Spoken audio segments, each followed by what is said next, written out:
Hey guys, well, we have a little surprise today. We have guinea fowl on our property, and they're an African bird that have become kind of popular here recently because they're really good at eating bugs and especially ticks on your property. And this year we have an abundance of ticks, so they're earning their keep, so to speak. But one of the dangers on our property of being a guinea fowl is acting a fool and yelling and screaming and flying around in circles to the point that Blitzen, my bird dog, decides that they need to be eliminated or played with severely. And that's what happened here. So this is kind of like roadkill, but not really. We've got a little guinea fowl here, and we're going to attempt to do kind of a French recipe for this. I think you'll like it. Let's try it. So the first thing I'm going to do, Mrs. Everyman cleaned it and plucked it, and we're all ready to take it apart here. So we're going to do a typical poultry cut up.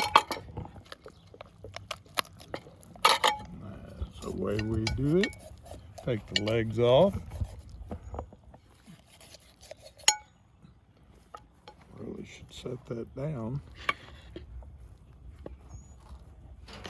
Let's move this over a little bit. Got our guillotine knife there.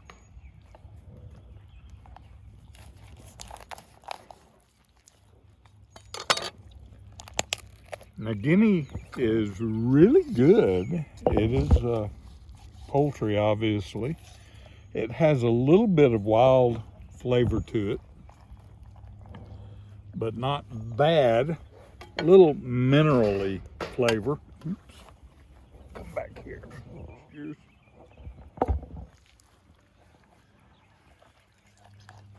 So we're going to cut it up like we would cut up a small chicken or even a Cornish hen. And if you do this ahead of time, you can use these parts like the backbone here to make your stock, which you will use later in the recipe. And you'll notice there's a lot of yellow fat here. That's good stuff. That's where all the flavor comes from. Okay, so we have our guinea fowl dismembered and ready to go to the pot. Okay guys, so we're at my little Dutch oven. We've got a fire going here, which is really great for doing this kind of meal. So we have duck fat, which is really good stuff, and you don't have to be a food snob to find duck fat now. And we're going to use that to brown our guinea fowl. Get our fire situated here a little bit. There we go. Perfect. We'll let that warm up a little. I'm going to put pepper and salt, and we are going to brown this. And when I say brown, I mean brown. A lot of people say, well, we're going to brown some meat in the pot now, and they put it in for 5 seconds. It is not brown. You need to brown it. It gives a flavor for the rest of your meal, because you're going to slow cook it after you brown it. So that's the key here. We'll let this warm up just a little bit more. We've got a good hot fire underneath that thing. Duck fat is lovely stuff. I want to make sure I have enough here. You can't have too much duck fat. So we're going to brown our guinea fowl parts.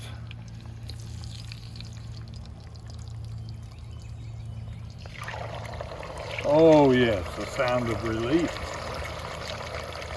Lovely, lovely. So we'll keep the heat up on that for a few minutes, let it brown good, flip it, salt it again, pepper it again, and then the cooking begins.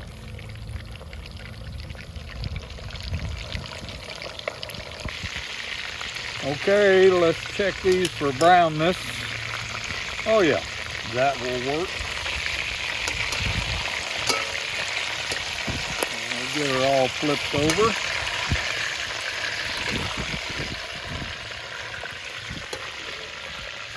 There we go. And we'll let that continue to brown, guys. It's about to get good. Okay guys, it's brown, and when I said brown, I mean brown. That's your chance to get the really crispy flavor of the bird, which is the best part. After this, it's a long, slow cook. You're not going to get the crispy flavor during that phase of it. So it's during the browning phase that you get that excellent flavor. Now we've got our duck fat with a little bit of the flavor of the guinea, and we have our mirepoix, which today is carrots, celery, and you notice we leave the leaf on the celery. It gives it a little bit more of a pungent kind of flavor, really good flavor, kind of like cilantro, and purple onions. And the piece de la resistance is the pork fat, the pork belly. Good stuff. So that goes right in the hot pot. And we're gonna stir it.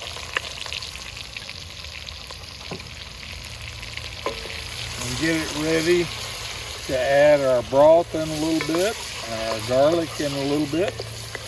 And then to add the guinea back in. So we're going to let this simmer.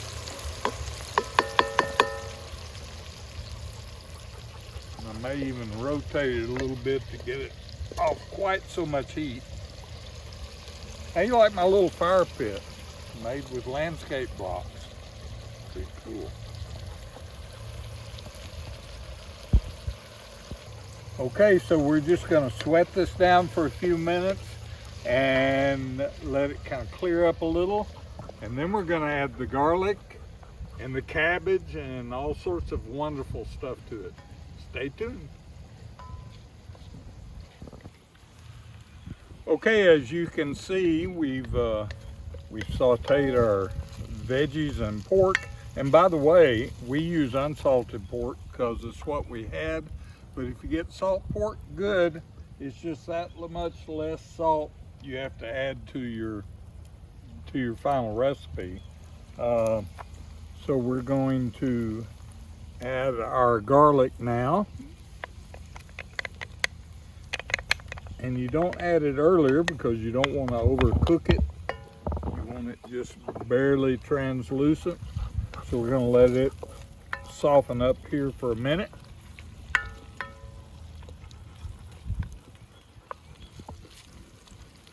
Ooh, it's smelling good. Okay, garlic's smelling good and looking good. And you'll notice I moved my pan around on this fire just to kind of control the heat. And by the way, you gotta have some wine. This is an excellent wine. And remember, cook with the wine that you really like. Don't use crappy wine to cook with. It'll taste crappy. This is Stag's Leap. It's a vineyard that I've visited a couple of times. Really neat vineyard. This is just, the flour is just to thicken this up a little bit. You don't need it real thick, but when you add the wine, it's going to thin it down, and that'll do it. And you add it when you've got your grease and your veggies cooking, so it doesn't clump up. Just stir it in. And guys, you need to relax when you're making your recipes. Don't get all frantic and crazy. The amounts aren't particular.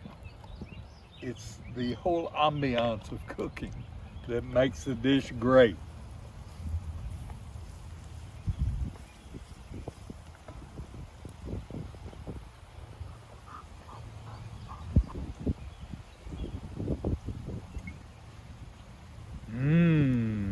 we go. About a third of a bottle. That ought to do it. Bring it back to a boil. Let that wine merge with all the parts here.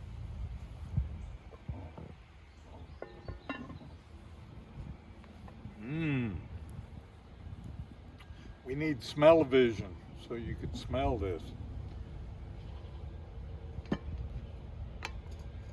There we go. Oh man, look at this stuff. Looking good. And it's time to add our cabbage. We have a wonderful bowl of cabbage here. Incorporate that into our pot.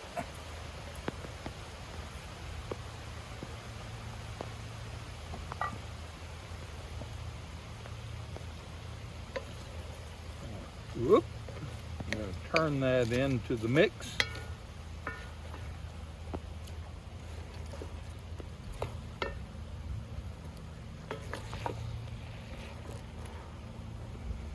Get all those flavors going.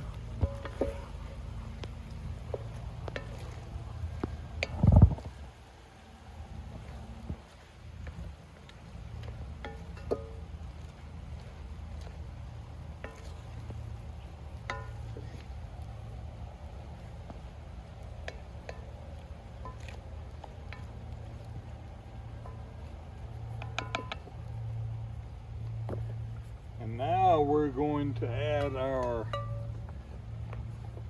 special sauce. This is Miss Everyman's chicken broth. Just enough to cover that well. That's just about it.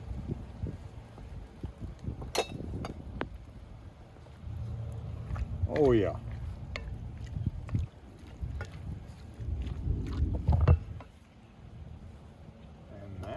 We're going to place our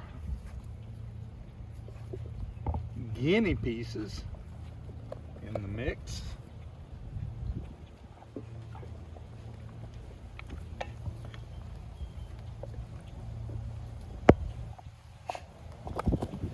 And I'll add a little more salt.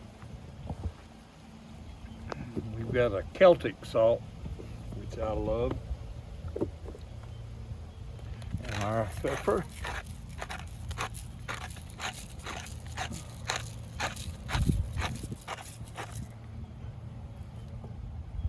Good stuff. Just a little bit of butter because why not?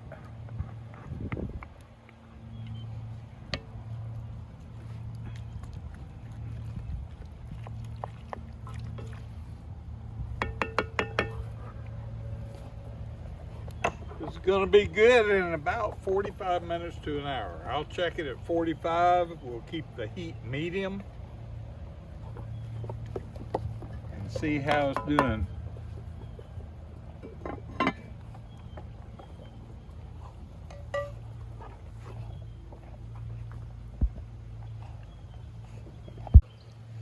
Okay guys, so it's been about 50 minutes since we put this on. I've had kind of a hot fire, so I think we're probably ready. Oh my goodness, look at that stuff. This is going to be good. You know, I probably didn't give the guinea a proper introduction because besides eating ticks and other dangerous insects in our garden, they also work as kind of a security guard for the chicken flock. If anything happens on this 20 acres, the guineas know it and they start screaming. And a lot of times that alone scares off the cat or the stray dog or whatever.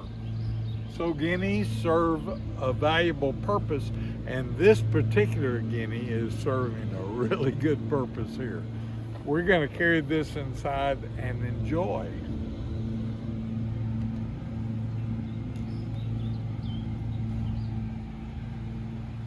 Okay, so here we are with our wonderful guinea dish. And by the way, this recipe is a French-based recipe. It could be a Cajun-based recipe simply by adding a little more heat and maybe tasso for your salt meat, which is a smoked, cured ham. So either way, it's good stuff. This could also be a oh wow, that's tender. This could be a recipe for rooster.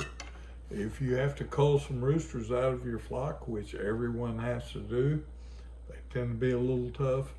Not if you cook it this way.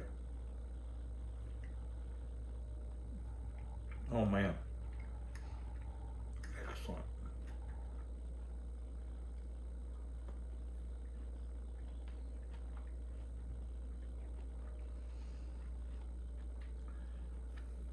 This is good. This is really good stuff. Guys, the recipes will be in the understory here today. But remember, it doesn't have to be particular. Play with your food. I always say that. Relax when you're cooking, experiment, play with it a little bit. Au revoir.